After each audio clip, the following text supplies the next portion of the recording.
अस्सलाम वालेकुम गाइस, उम्मीद है तुसीं सारे ठीक ठाक हो गए। तो अज का व्लॉग करते हैं शुरू। तो चैनल सबसक्राइब कर लो। तो अज फिर मैं आ गया पट्ठियां। आज मैं आधे पट्ठे नहीं वड्ढने क्योंकि पानी लगा पाया। तो चाचू जी जाके पट्ठे वड्ढे पे ने, तकरीबन वढ़ के रख दिते ने उस।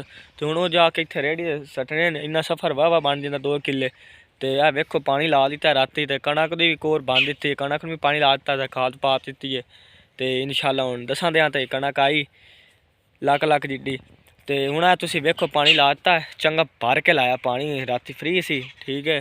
तो इस बार पानी की वेखो तुम बंब घट दी है। पट्ठे अगे वड्डे से, हूँ वेखी पट्ठे होर थोड़े जे वड्डे हो जाएंगे।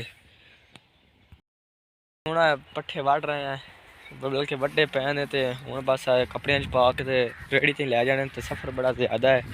तो हम सोचते पे स्कूटर से सट लाइए, तो सिर ते सट्टी हुए समझते पे। तो वेने की करने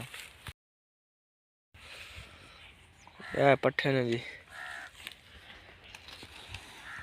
गाइस हूँ टांड भी थोड़ी जी वाड़ लीए, तो थोड़े जे पट्ठे भी वाड़ लैन। तो इन्ने थब्बे तो नज़र आ रहे, एक थब्बा आए पे, तो 2 थब्बे उत्ते पै रहे तो नज़र आ रहे होंगे ठीक है। तो 2 थब्बे टांड दे ने। तो हूँ एक थब्बा ना जी पट्ठी दे हेठ बाली दी है टांड या तंदूर दे हेठ। हूँ वो एक थब्बा चाना है, वो भी चाह के तो फिर उस तो बाद घर जाने।